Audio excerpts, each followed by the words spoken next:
Good morning, student. This is chapter 4, the Central Islamic Lands. And the topic is the Khilafat, expansion, civil war and sect formation. Already the half topic has completed. और हम एक बार उसको recall करते हैं, एक बार revise करते हैं उसे. देखिए 632 वो टाइम था जिसमें मोहम्मद जो है प्रॉफिट मोहम्मद की डेथ हो जाती है. और उनके डेथ हो जाने के बाद में अब इस्लाम का जो नेक्स्ट प्रॉफिट है वो कौन बनेगा, इसका डिसीजन नहीं लिया जा रहा था कि लीगली जो है कौन उनका हेड रहेगा. तो यहाँ पे जो पॉलिटिकल अथॉरिटी जो है वो उम्मा की तरफ जो है ट्रांसफर हो जाती है. फिर भी अभी तक कोई ऐसे प्रिंसिपल इस्टेब्लिश नहीं हुए हैं कि नेक्स्ट जो है प्रॉफिट कौन बनेगा. तो ये पावर जो है उम्मा के पास आ जाती है. उम्मा उस समय जो उस ग्रुप कम्युनिटी का हेड होता है. बहुत सारे इनोवेशंस की पॉसिबिलिटी यहाँ पे आ जाती है क्योंकि जब पूरी तरह से सिंहासन या फिर पूरी पोस्ट खाली हो गई है तो लोग तरह तरह के जो बोल सकते हैं दिमाग अपना सेटअप करना शुरू करते हैं. और उसी समय जो डिवीजन ऑफ मुस्लिम्स भी देखने को मिलता है. The biggest innovations was the creation of the institution of खलीफत. खलीफा जो है उसको उसकी पोस्ट डिसाइड कर ली जाती है. ये इसमें क्या होता है कि जो लीडर है वो जो कम्युनिटी है जो उस समय जो ग्रुप होता है उसका जो लीडर होता है वही जो है प्रॉफिट के रूप में काम करता है. यहाँ पे जो खलीफा जिसे हमने बोला है पोस्ट, मतलब ये खलीफा जो है अब मोहम्मद प्रॉफिट मोहम्मद के जो भी रूल या रेगुलेशन गाइडलाइन दिए गए हैं उनके अकॉर्डिंग वर्क करेगा. The twin objective of the खलीफत, ये इंपॉर्टेंट क्वेश्चन रहता है कि खलीफत जो है उनके ऑब्जेक्टिव क्या थे. तो फर्स्ट तो ये था कि कंट्रोल ओवर ट्राइब्स, मतलब जिस ग्रुप के वो हेड हैं जिस तो उसे वो क्या करेंगे, कंट्रोल करेंगे. And rise resources for the state. अब ऐसा तो नहीं है कि सिर्फ कंट्रोल मात्र करने से या उसका हेड बन जाने से वो ग्रुप जो है वो उन्हीं के साथ रहेगा, नहीं, बल्कि उसके लिए रिसोर्स भी उन लोगों को जुटाने पड़ेंगे. ओके, तो यहाँ पे ये जो खलीफा है जिसे खलीफत हमने बोला है, तो इन लोगों का मेन जो है वो जो गाइडलाइन प्रॉफिट मोहम्मद ने दी थी उसी के अकॉर्डिंग वर्क करना इनका रहेगा. और साथ ही ये जो है पावर इंजॉय करते हैं. तो फर्स्ट जो है 4 खलीफा हुए हैं जिनमें अबू बकर, उमर, उस्मान और अली, ये 4 थे. They were very close to prophet Mohammad और अपने रिलेशन के हिसाब से ही उन्होंने अपने पावर को एंजॉय किया है. लेकिन इन्होंने वही गाइडलाइन फॉलो की है जो प्रॉफिट मोहम्मद ने उनको बताई थी.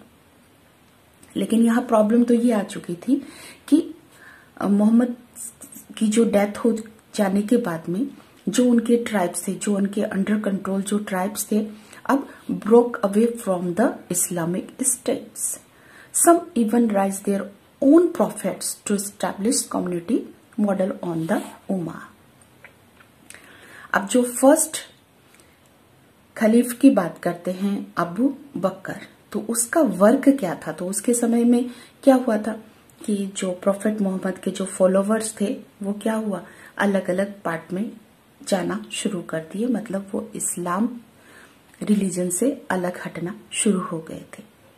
उसके समय रिवॉल्ट भी बहुत देखने को मिला था. तो उसका मेन जो मोटिव यही था, ऑब्जेक्टिव यही था कि जो भी रिवॉल्ट उसके अगेंस्ट खड़े हो रहे हैं उसको सरप्रेस किया जाए.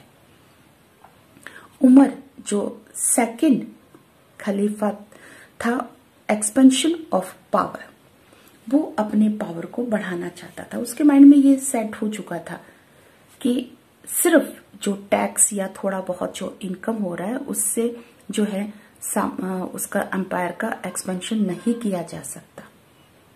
तो रेड वगैरह उसने शुरू कर दी थी, जिससे क्या है उसको रिसोर्स प्राप्त हो रहे थे, प्रोवाइड हो रहे थे। ओके, अब यहाँ पे ये साम्राज्य जो है, ये एम्पायर जो है वो फैलाना चाहता था अपना।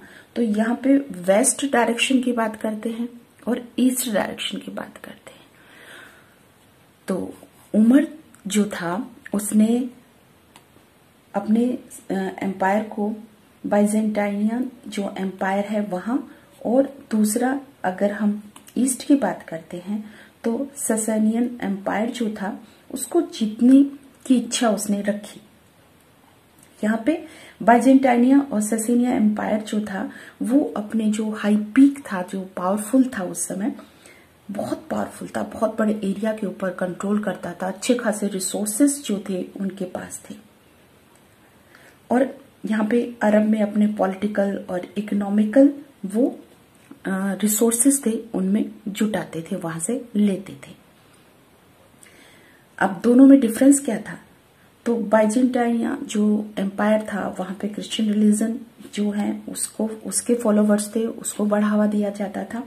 और ससेनियन एम्पायर में उनका जो ओल्ड ईरान का जो रिलीजन था वो वहां पे फॉलो किया जाता था। लेकिन जैसे जैसे टाइम पास हुआ दोनों के बीच में जो रिलीजियस जो है कॉन्फ्लिक्ट देखने को मिला और दोनों की शक्ति धीरे धीरे कम होने लगी, और जिसका फायदा जो है अरब ने उठाया। और उसी का फायदा उठाते हुए उमर ने अपनी जो पावर को है वो एक्सपेंशन किया है। अब 3 जो है युद्ध उस समय हुए।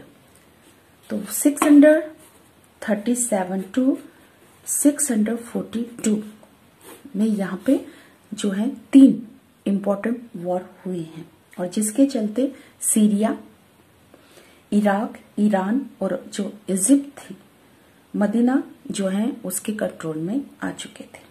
और तीसरा जो उस्मान जो खलीफा था उसने क्या किया, extend the control to Central Asia तक उसने उसको बढ़ा लिया था। और यहाँ पे अली का जो है इंट्रोडक्शन दी, तो वो 4th जो है खलीफा था और fought to war against Meccan aristocracy. Okay, तो यहाँ पे अब कुल मिला के स्थिति ऐसी है कि जो खलीफेट जो इंस्टीट्यूशन सेटअप किया गया था वही रूल कर रहा था। अब देखिए यहाँ इनका रूल आगे कैसे बढ़ता है। उन्होंने काफी अच्छा एक्सपेंशन कर लिया है। तो जरा एडमिनिस्ट्रेटिव स्ट्रक्चर में आते हैं। एक न्यू एडमिनिस्ट्रेटिव स्ट्रक्चर जो है सेटअप किया गया था, और इसमें जो हेड होता था वो गवर्नर होता था, जिसे अमीर बोला जाता था। और जो ट्राइब्स का जो चीफ होता था और जितने भी ट्राइबल पीपल थे उनका भी चीफ हुआ करता था, जिसे अशरफ बोला जाता था। अब सेंट्रल की बात करते हैं, सेंट्रल ट्रेजरी की बात करते हैं। तो वहां पे जो मेन सोर्स था, एक तो टैक्स उनको मिलता था, और रेड वगैरह जो की जाती थी, जो छापे वगैरह मारे जाते थे, तो उनसे भी काफी अच्छा जो है उनको इनकम मिलता था। जो खलीफ सोल्जर हुआ करते थे वो मोस्टली बेडुइन्स हुआ करते थे, जो सेटल्ड, और कहाँ पे सेटल होते थे, डेजर्ट पार्ट में। उनका मेन मोटिव ये था कि हम जो है अपने रूलर के पास भी रहें और अपने जो नेटिव प्लेस है उसके साथ भी उनका रिलेशन बना रहे। तो वो जो है desert such as the Kufa and Basra, इन सब में रहा करते थे। अब सोल्जर्स था तो उनको पेमेंट तो मिलता ही था, मंथली पेमेंट तो दिया ही जाता था, साथ में जो रेड वगैरह की जाती थी उनसे जो भी उनको मिलता था वो भी उनके बीच में डिस्ट्रीब्यूट किया जाता था। अब नेक्स्ट हम बात करें political expansion and the unification की।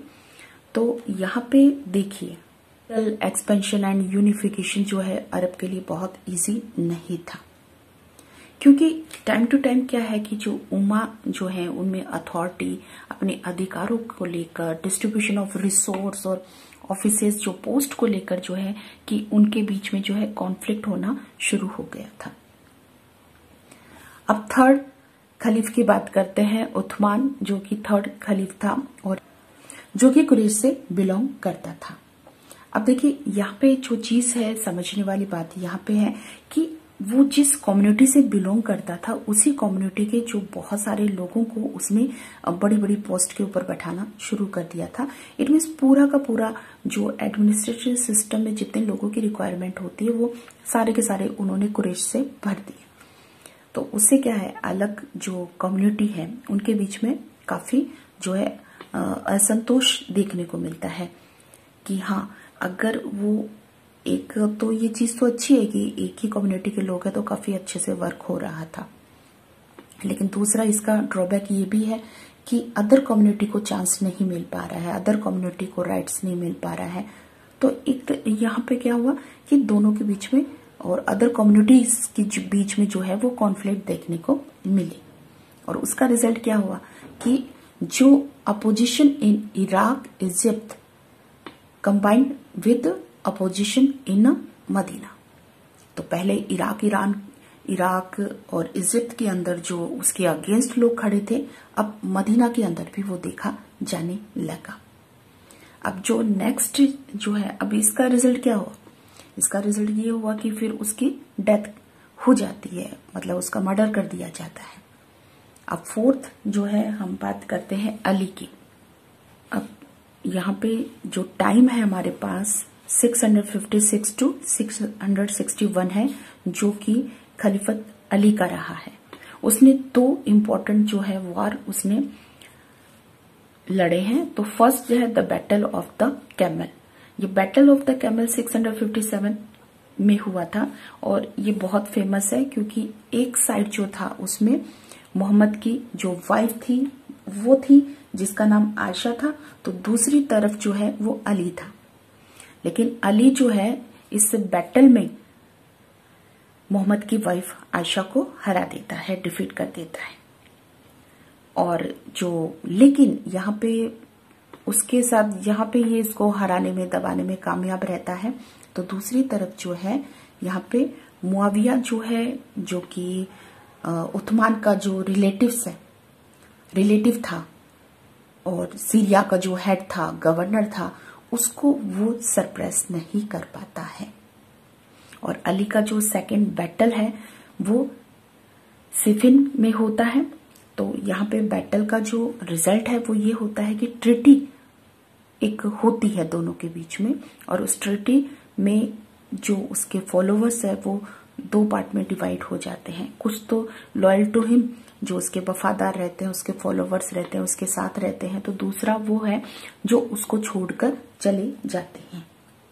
यहाँ पे जो उसको छोड़ के चले जाते हैं यहाँ पे खर्जी के नाम से बोला गया है। तो जो ग्रुप उसको छोड़ के चले गए वे किस नाम से जाने गए, खर्जी के नाम से जाने गए। और यहीं पर एक खर्जी के द्वारा कुफा जो कि मॉस्क्यू है वहां पे उसका मर्डर कर दिया जाता है। अब 661 यहाँ पे अली के बाद में 661 टू 750